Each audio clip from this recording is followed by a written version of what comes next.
بسم الله الرحمن الرحيم إنا أعطيناك الكوثر فصل لربك وانحر إن شانئك هو الأبتر.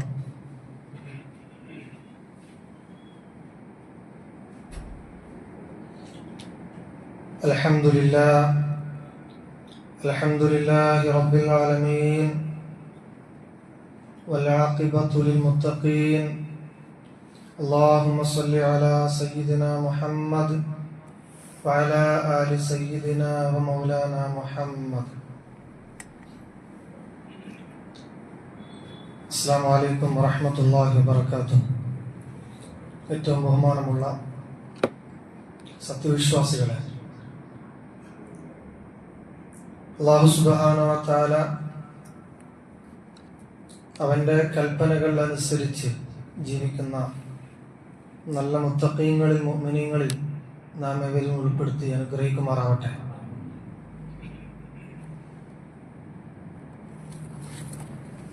നമ്മുടെ രാജ്യം സംഘർഷഭരിതമായ ഒരു അന്തരീക്ഷത്തിലൂടെയാണ് കടന്നു പോകുന്നത് എന്ന് നമുക്കൊക്കെ അറിയാം. സമാധാനവും സന്തോഷവും നിറഞ്ഞ ഒരു സിന്ദൂര പുലരി രാജ്യത്തുണ്ടാവട്ടെ എന്ന് നമുക്ക് ആശംസിക്കാം, പ്രാർത്ഥിക്കാം. ശത്രുവിന്റെ മേൽ അഭിമാനകരമായ വിജയം നേടാൻ നമ്മുടെ രാജ്യത്തിനും രാജ്യത്തിന്റെ കാവൽ ഭടന്മാരായ സേനക്കും സാധിക്കട്ടെ എന്ന് നമുക്ക് പ്രാർത്ഥിക്കുകയും ആശംസിക്കുകയും ചെയ്യാം. അല്ലാഹു സുബ്ഹാനഹു വ തആല സമാധാനമുള്ള സന്തോഷമുള്ള ഒരു രാജ്യമായി, ഒരു നാടായി നമ്മുടെ നാടിനെ മാറ്റുമാറാവട്ടെ. ബഹുമാനികളെ, വിശ്വാസികളുടെ അതിപ്രധാനമായ രണ്ട് ആഘോഷങ്ങളിൽ ഒന്ന് ബലിപെരുന്നാളാണ്. ദുൽഹിജ്ജ മാസം പിറക്കലോടുകൂടെ ബലിപെരുന്നാളുമായി ബന്ധപ്പെട്ട കാര്യങ്ങളിലേക്ക് ലോക മുസ്ലിമീങ്ങൾ പ്രവേശിക്കുകയായി. ബലിപെരുന്നാളിന്റെ ഏറ്റവും വലിയ പ്രത്യേകത ആ പേരിൽ സൂചിപ്പിക്കുന്നത് പോലെ തന്നെ ബലിയാണ്, അഥവാ ഉലഹിയത്താണ്. ആഗോളതലത്തിലുള്ള മുഴുവൻ വിശ്വാസികളും മക്കയിൽ ചെന്ന് ഹജ്ജ് കർമ്മം നിർവഹിക്കുന്നു എന്നുള്ളതാണ് ബലിദാനത്തിന്റെയും ബലിപെരുന്നാളിന്റെയും ഒക്കെ അടിസ്ഥാനപരമായ ഒരു കാര്യം.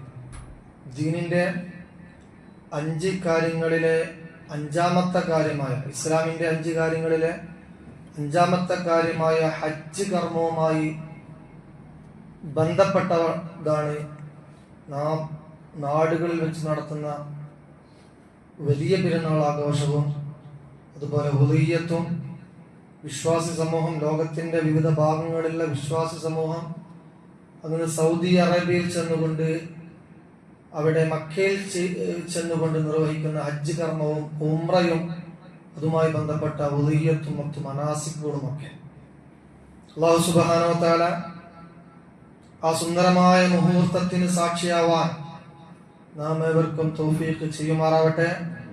ഈ വർഷം ആ സുന്ദരമായ മുഹൂർത്തത്തിന് പങ്കാളിത്തം വഹിക്കാൻ വേണ്ടി പോയ നമ്മുടെ നാട്ടിലും നമ്മുടെ കുടുംബത്തിലും കൂട്ടത്തിലും ഒക്കെയുള്ള ധാരാളം സഹോദരന്മാർ ഉണ്ട്. അല്ലാഹു തആല മഖ്ബൂലും മബ്റൂറുമായ ഹജ്ജിനുള്ള തൗഫീഖ് നൽകുമാറാവട്ടെ.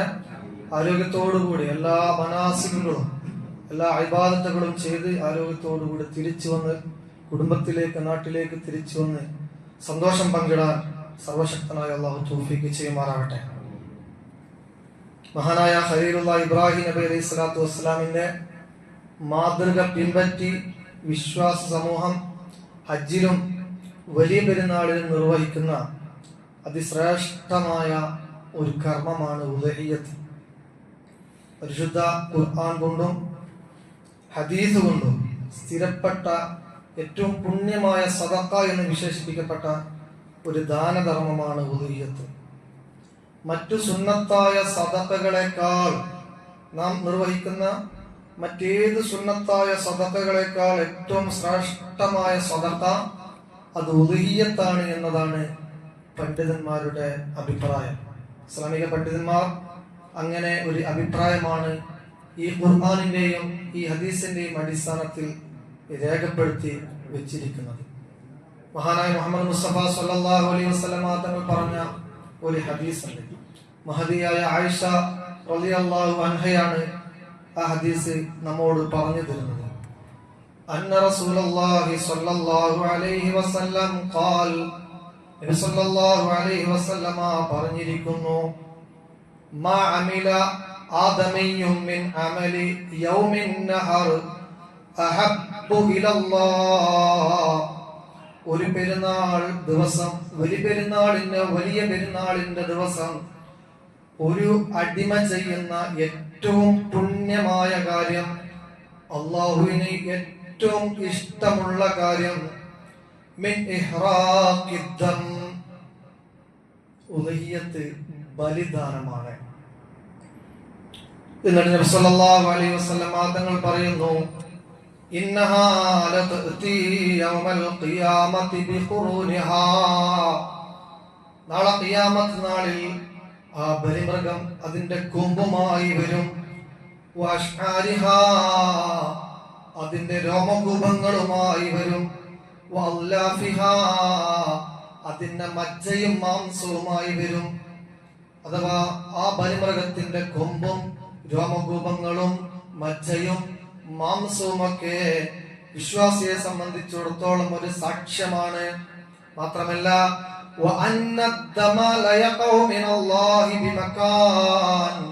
ആ മൃഗത്തിൽ നിന്ന് നിലത്തോട്ട് ഉറ്റി വീഴുന്ന രക്തത്തുള്ളികളുണ്ടല്ലോ, ആ രക്തത്തുള്ളികൾ നിലത്ത് വീഴുന്നതിന്റെ മുമ്പ്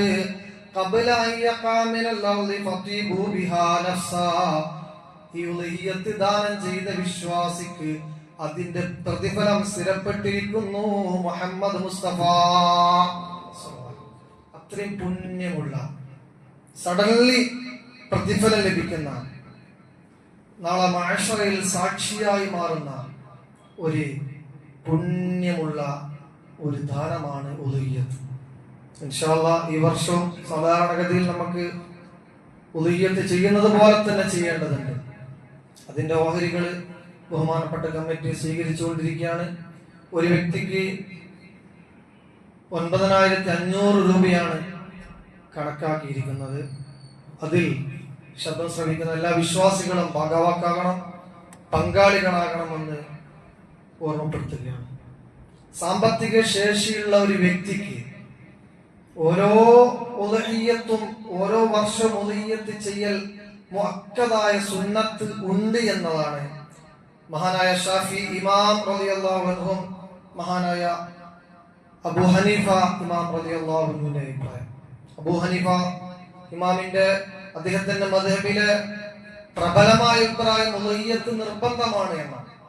എന്നാൽ ഷാഫി മദ്ഹബിൽ അത് വഹാദാ ഖൗലു ജംഹൂരിൽ ഫുഖഹാ അൽ ഉദ്ഹിയ്യത്തു സുന്നത്തും മുഅക്കദത്തും ഫി ഹഖ്ഖിൽ മൂസിർ എന്ന് കാണാൻ സാധിക്കും. സാമ്പത്തിക ശേഷിയുള്ള ഒരു വ്യക്തിയെ സംബന്ധിച്ചിടത്തോളം ഉദ്ഹിയ്യത്ത് മുഅക്കദായ സുന്നത്താണ്. അബൂ ഹുറൈറ റളിയല്ലാഹു അൻഹു റിപ്പോർട്ട് ചെയ്യുന്ന ഹദീസിൽ നമുക്ക് കാണാം, മുഹമ്മദ് മുസ്തഫ സല്ലല്ലാഹു അലൈഹി വസല്ലമ തങ്ങൾ പറയുന്നു, മൻ വജദ സഅതൻ ഫലം യുലഹി ഫലാ യഖ്റബന്ന മുസല്ലാനാ. ഒരാൾക്ക് ഒരു അവസരമുണ്ടായി ഉദ്ഹിയ്യത്തിന്, പക്ഷേ ഫലം യുലഹ, അവൻ ഉദ്ഹിയ്യത്ത് നൽകിയിട്ടില്ല എങ്കിൽ ഫലാ യഖ്റബന്ന മുസല്ലാനാ, അവൻ എന്റെ നിസ്കാരത്തിന്റെ സ്ഥാനത്തേക്ക് വരേണ്ടതില്ല, മുസല്ലയിലേക്ക്, ഈദ്ഗാഹിലേക്ക്, പള്ളിയിലേക്ക് വരേണ്ടതില്ല എന്ന് മഹാനായ മുഹമ്മദ് മുസ്തഫ സല്ലല്ലാഹു അലൈഹി വസല്ലമ തങ്ങൾ പഠിപ്പിക്കുകയാണ്. സാമ്പത്തിക ശേഷിയും സൗകര്യവും ഉള്ള ഒരു വിശ്വാസിയെ സംബന്ധിച്ചിടത്തോളം ഉദ്ഹിയ്യത്ത് മുഅക്കദായ സുന്നത്താണ്. ഈ ഹദീസിന്റെ അടിസ്ഥാനത്തിലാണ് മഹാനായ അബൂ ഹനീഫ റളിയല്ലാഹു അൻഹു ഉദ്ഹിയ്യത്ത് സാമ്പത്തിക ശേഷിയുള്ളവന് നിർബന്ധമാണെന്ന് പറഞ്ഞത്. വിശുദ്ധ ഖുർആനിൽ കാണാൻ സാധിക്കും, ഇന്നാ അഅ്തൈനാകൽ കൗസർ ഫസല്ലി ലിറബ്ബിക വൻഹർ ഇന്ന ശാനിഅക ഹുവൽ അബ്തർ. താങ്കൾക്ക് ധാരാളം നൽകിയില്ലേ, അഭിവൃദ്ധി നൽകിയില്ലേ, സമ്പത്ത് നൽകിയില്ലേ, അതുകൊണ്ട് ഫസ്വല്ലി ലിറബ്ബിക, റബ്ബിന് വേണ്ടി നമസ്കരിക്കണം, വൻഹർ, റബ്ബിന് വേണ്ടി ബലിയർപ്പിക്കണം എന്ന് അല്ലാഹു തആല പറയുകയാണ്. ഇത് തഖ്വയുമായി ബന്ധപ്പെട്ട, നമ്മുടെ മൂല്യവുമായി ബന്ധപ്പെട്ട, നമ്മുടെ വിശ്വാസവുമായി ബന്ധപ്പെട്ട കാര്യമാണ്. ഉദയ്യത്തില് ചില കാര്യങ്ങൾ നിറവേറ്റിപ്പോകും.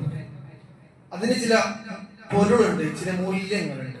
ഒരു വിശ്വാസിക്കുണ്ടായിരിക്കേണ്ട ചില മൂല്യങ്ങളുടെ പ്രകാശനമാണ്, പ്രതിഫലനമാണ് ഉദയ്യത്ത്. അങ്ങനെയാകണം. ഒന്ന് ത്യാഗമാണ്. മഹാനായ ഇബ്രാഹിം അലൈഹിസ്സലാത്തു വസ്സലാം സ്വന്തം മകനെ അള്ളാഹുവിന് വേണ്ടി കൊടുത്തു എന്നുള്ള അതിശക്തമായ ത്യാഗത്തിന്റെ പ്രതിഫലനങ്ങളായിരിക്കണം ഓരോ ഉദയ്യത്തും. അഥവാ സ്വന്തം മകനെ അള്ളാഹുവിന്റെ വഴിയിൽ അർപ്പിക്കാൻ ഒരു പിതാവ് തയ്യാറാവുന്നു എന്ന് വെക്കുമ്പോൾ ഏതൊരു വിശ്വാസിയും അള്ളാഹുവിന്റെ വഴിയിൽ അവന്റെ ശരീരവും അവന്റെ സമ്പത്തും അവന്റെ എല്ലാമും അള്ളാഹുവിന്റെ വഴിയിൽ സമർപ്പിക്കാൻ തയ്യാറാവണമെന്ന ത്യാഗത്തിന്റെ അതിതീക്ഷ്ണമായ ഒരു പൊരുളാണ് ഉദയ്യത്തിന്റെ ഒന്നാമത്തെ പൊരുള്. രണ്ടാമത്തത്, അത് വളരെ വലിയൊരു ഇബാദത്താണ്. വിശുദ്ധ ഖുർആനിൽ സൂറത്തുൽ ഹജ്ജിൽ 36-ാമത്തെ വചനത്തിൽ കാണാം, വലികുല്ലി ഉമ്മത്തിൻ ജഅൽനാ മൻസകാ ലിയദ്കുറു ഇസ്മല്ലാഹി അലാ മാ റസഖഹും മിൻ ബഹീമത്തിൽ അൻആം ഫഇലാഹുകും ഇലാഹുൻ വാഹിദ് ഫലഹു അസ്ലിമു വബശ്ശിരിൽ മുഖ്ബിതീൻ.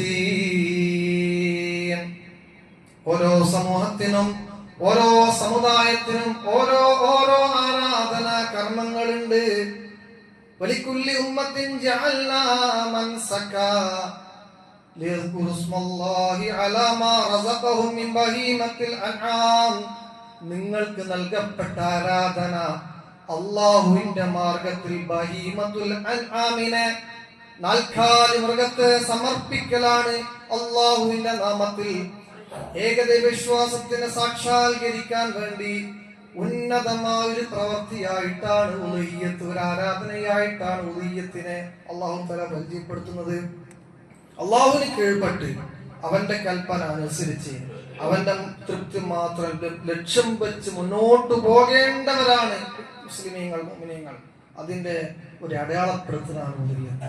എല്ലാം അല്ലാഹുവിന് വേണ്ടി എന്ന ഒരു യാഥാർത്ഥ്യത്തിന്റെ വശം പ്രാക്ടിക്കലാക്കുന്നതിന്റെ ഒരു രൂപമാണ്.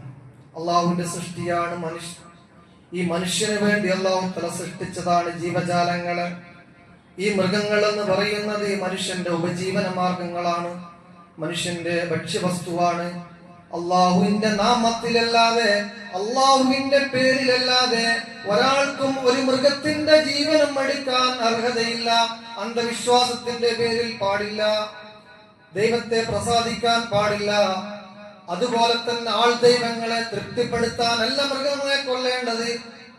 അള്ളാഹുവിന്റെ നാമം ഉച്ചരിച്ചുകൊണ്ടാണ് മൃഗങ്ങളെ കൊല്ലേണ്ടത്. അതാണ് ഏതൊരു മൃഗത്തെയും കൊല്ലുമ്പോൾ, വധിക്കുമ്പോൾ, അറക്കുമ്പോൾ ബിസ്മി ചൊല്ലണം എന്ന് പറയുന്നത്. ആ ബിസ്മി ചൊല്ലിയാൽ മാത്രമേ ആ ഭക്ഷണം ഹലാലാവുകയുള്ളൂ. ആ ഭക്ഷണം ഹലാലാകണമെങ്കിൽ അത് അള്ളാഹുവിന്റെ പ്രീതിക്ക് വേണ്ടിയാകണം. അങ്ങനെ ആരാധനാപരമായ തഖ്വയിൽ അധിഷ്ഠിതമായ ഒരു കർമ്മമാണ് ഉദയ്യത്ത്. ഖുർആൻ പറയുന്നു, ലയനാലല്ലാഹു ലുഹൂമുഹാ വലാ ദിമാഉഹാ വലാകിൻ യനാലുഹു തഖ്വാ മിൻകും. നിങ്ങൾ അറുക്കുന്ന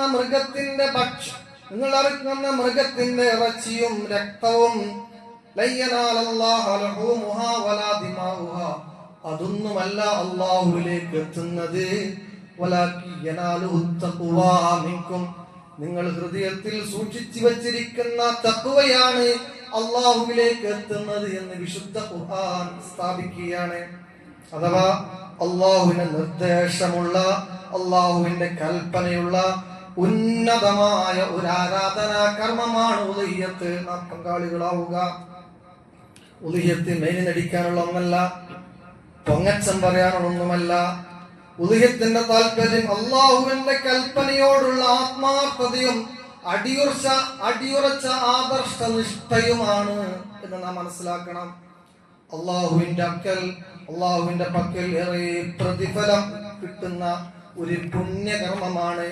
അള്ളാഹുവിനെ നാം ഇഷ്ടപ്പെടുന്നു, നമ്മെ അള്ളാഹു ഇഷ്ടപ്പെടുന്നു. അള്ളാഹുവിനോട് നാം അർപ്പിക്കുന്ന മൃഗങ്ങൾ അത്രയും. അതുകൊണ്ടാണ് അന്യൂനമാകണമെന്ന് പറഞ്ഞത്. ന്യൂനതകളില്ലാത്ത, പോരായ്മകളില്ലാത്ത, നാം ഇഷ്ടപ്പെടുന്ന, നമ്മെ ഇഷ്ടപ്പെടുന്ന, അറുക്കുമ്പോൾ നമുക്ക് വേദന തോന്നുന്ന രൂപത്തിലാണ് ഉളിഹ്യത്തിനെ നാം അറുക്കേണ്ടത്. അഥവാ അതിന്റെ സാമ്പത്തികം നോക്കേണ്ടതില്ല. നമുക്ക് സാമ്പത്തികമായ ശേഷിയുണ്ടെങ്കിൽ ഇൻഷാ അല്ലാഹ് നാം അതിൽ പങ്കാളികളാകുമെന്ന ഒരു പ്രതിജ്ഞ, ഒരു നിയ്യത്ത് നമുക്ക് ഉണ്ടാകേണ്ടതുണ്ട്. അതൊരിക്കലും നമുക്ക് നഷ്ടപ്പെടുന്ന ഒരു കാര്യമല്ല. ന്യൂനതകളില്ലാത്ത രൂപത്തിൽ മൃഗങ്ങളെ നാം സെലക്ട് ചെയ്യുന്നു, അള്ളാഹുവിന് വേണ്ടി അറുക്കുന്നു, പിന്നീട് ജനങ്ങൾക്ക് വേണ്ടി വിതരണം ചെയ്യുന്നു. ഉളിഹ്യത്തിന്റെ ഇതം പ്രഥമമായ ഒരു ഉദ്ദേശം അതും കൂടിയാണ്. എന്ന് വെച്ചാൽ ഐക്യം, മുസ്ലിം കമ്മ്യൂണിറ്റിയിലുള്ള, സമുദായത്തിലുള്ള ഐക്യം ശക്തിപ്പെടുത്തലാണ്. അഥവാ 7 പേർ ചേർന്നുകൊണ്ട് ഒരു മൃഗത്തെ അറുക്കുന്നു. എന്നിട്ട് ഐക്യം ശക്തിപ്പെടുത്തലോടുകൂടെ തന്നെ മുസ്ലിം സമുദായത്തിലെ അംഗങ്ങളോടുള്ള കരുതലാണ്. അത് വിശ്വാസി സമൂഹത്തിന് വിതരണം ചെയ്യണം, മുഅ്മിനീങ്ങളായ ആളുകൾക്ക് വിതരണം ചെയ്യണം. നാട് നോക്കാതെ, കുടിൽ നോക്കാതെ, നിറം നോക്കാതെ, അയൽപക്കം നോക്കാതെ, അത് ലഭ്യമാകാത്ത ആളുകൾക്ക് ഉളിഹ്യത്ത് വിതരണം ചെയ്യണം. അതാണ് ശ്രേഷ്ഠത. അങ്ങനെ അതിൽ ഐക്യം വരുന്നു, തത്വം വരുന്നു, ആരാധന വരുന്നു, അതേപോലെ തന്നെ കരുതലുകൾ വരുന്നു. ഇങ്ങനെ ഒരു വിശ്വാസി അവന്റെ ജീവിതത്തിൽ മൂല്യമായി കാത്തു സൂക്ഷിക്കേണ്ട എല്ലാ നന്മകളുടെയും ഒരു സമ്മേളനം ഈ ഉളിഹ്യത്ത് കർമ്മത്തിലുണ്ട്. അതോടൊപ്പം തന്നെ അള്ളാഹുവിന്റെ ഭാഗത്തുനിന്ന് ഒരു സാക്ഷ്യമായി, ഒരു അടയാളമായി, ഒരു രക്തത്തിന്റെ അടയാളമായി, കൊമ്പിന്റെ അടയാളമായി, അതുപോലെ തന്നെ രോമത്തിന്റെ തൊലിയുടെ അടയാളമായി നാളെ മഹ്ശറയിൽ അവന് ബാക്കിയാകുന്ന ഒരു കാര്യമാണ് ഉളിഹ്യത്ത്. അള്ളാഹു നമുക്ക് തൗഫീഖ് നൽകുമാറാവട്ടെ. ഇൻഷാ അല്ലാഹ് പരമാവധി ആളുകളൊക്കെ അതുമായി ബന്ധപ്പെട്ട് സഹകരിക്കണം, അത് വിജയിപ്പിക്കണം. ഒരു കാര്യം കൂടി ചേർത്ത് പറയണം. അറുക്കാൻ ഉദ്ദേശിക്കുന്ന ആളുകള്, അഥവാ ഞാൻ ഉളിഹ്യത്ത് അറുക്കാൻ ഉദ്ദേശ്യം എനിക്കുണ്ടെങ്കിൽ ഞാൻ ദുൽഹിജ്ജ 1 മുതൽ ചില പെരുമാറ്റ ചട്ടങ്ങൾക്ക് വിധേയമാകണം. ഹദീസ് കൊണ്ട് സ്ഥിരപ്പെട്ടതാണ്. അന്നുമ്മി സലമത റളിയല്ലാഹു അൻഹു അന്ന റസൂലുള്ളാഹി സ്വല്ലല്ലാഹു അലൈഹി വസല്ലം, നബി സ്വല്ലല്ലാഹു അലൈഹി വസല്ലമ തങ്ങൾ പറഞ്ഞു, ഇദാ റഅയ്തും ഹിലാല ദിൽഹിജ്ജ, നിങ്ങൾ ദുൽഹിജ്ജ മാസം കണ്ടു കഴിഞ്ഞാൽ, ദുൽഹിജ്ജ മാസത്തിലേക്ക് പ്രവേശിച്ചു കഴിഞ്ഞാൽ, വഅറാദ അഹദുകും അൻ യുളഹിയ, നിങ്ങളിൽ ആരെങ്കിലും ഉളിഹ്യത്ത് അറുക്കാൻ താല്പര്യപ്പെടുന്നുവെങ്കിൽ, ഉദ്ദേശിക്കുന്നുവെങ്കിൽ, ഫല്യംസികൻ ശഅരിഹി വഅൽഫാരിഹി, നിങ്ങളുടെ മുഖവും നിങ്ങളുടെ താടി, അതുപോലെ രോമകൂപങ്ങളൊന്നും നിങ്ങൾ എടുത്തു കളയാൻ പാടില്ല. വഅൽഫാരിഹി, നഖം എടുത്തു കളയാൻ പാടില്ല. വഫീ റിവായത്തിൻ, മറ്റൊരു റിപ്പോർട്ടിലുണ്ട്, ഫലാ യഖുദന്ന ശഅറൻ വലാ യഖലമന്ന ളുഫ്റ, അത് സുന്നത്തായിട്ട് കാണാൻ സാധിക്കും. അല്ലാഹു സുബ്ഹാനഹു വ തആല അനുഗ്രഹിക്കുമാറാവട്ടെ. ഇൻഷാ അല്ലാഹ് പറഞ്ഞ കാര്യങ്ങൾ ഓർമ്മയിലുണ്ടാകണം. ഉളിഹ്യത്തുമായി ബന്ധപ്പെട്ട് നാം പൂർണ്ണത്തിൽ സഹകരിക്കണം. റബ്ബനാ ആതിനാ ഫിദ് ദുനിയ ഹസന വഫിൽ ആഖിറതി ഹസനതൻ വഖിനാ അദാബന്നാർ. ആമീൻ ബിറഹ്മതിക യാ അർഹമർ റഹീമീൻ.